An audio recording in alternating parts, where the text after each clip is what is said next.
आज का पहला पाठ नबी होशिया का ग्रंथ अध्याय 8 पद संख्या 4 से 7, 11 से 13। इसराइल पवन बोता है किंतु वह आंधी लूनेगा। प्रभु यह कहता है, उन्होंने मेरी अनुमति लिए बिना राजाओं का अभिषेक किया है। उन्होंने मुझसे परामर्श किए बिना नेताओं को नियुक्त किया। उन्होंने अपने सोने और चांदी से अपने लिए ऐसी दिव्य मूर्तियां बनाई जो उनके विनाश का कारण बन जाएगी। हे समरिया, तुम्हारी बछड़े की दिव्य मूर्ति विभस्त है। मेरा क्रोध उन लोगों पर भड़क उठा है। वे बहुत समय तक अपने को निर्दोष प्रमाणित नहीं कर सकेंगे, क्योंकि वह दिव्य मूर्ति इस्राएल से आई, किसी कारीगर ने उसे बनाया है और वह कोई देवता है ही नहीं। समरिया का वह बछड़ा टुकड़े टुकड़े कर दिया जाएगा।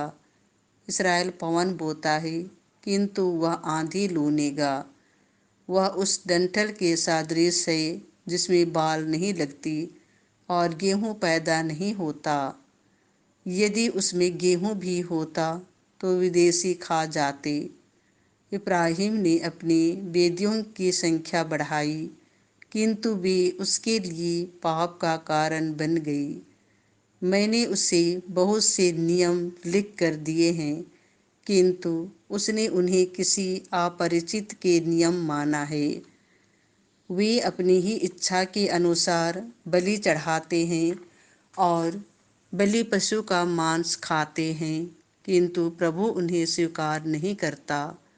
वह उनके अपराध याद करता है और उन्हें पापों का दंड देता है। वे फिर मिस्र देश जाएंगे।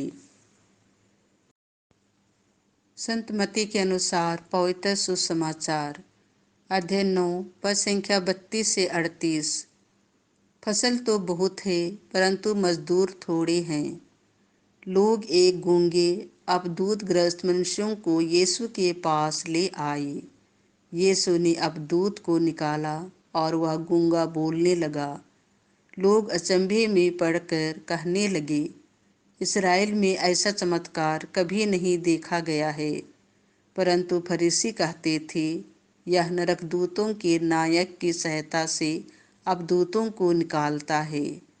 यीशु सभागृहों में शिक्षा देते, राज्य के सुसमाचार का प्रचार करते, हर तरह की बीमारी और दुर्बलता दूर करते हुए सब नगरों और गांवों में घूमते रहते थे।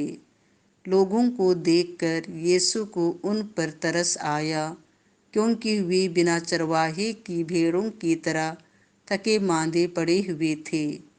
उन्होंने अपने शिष्यों से कहा, फसल तो बहुत है परंतु मजदूर थोड़े हैं।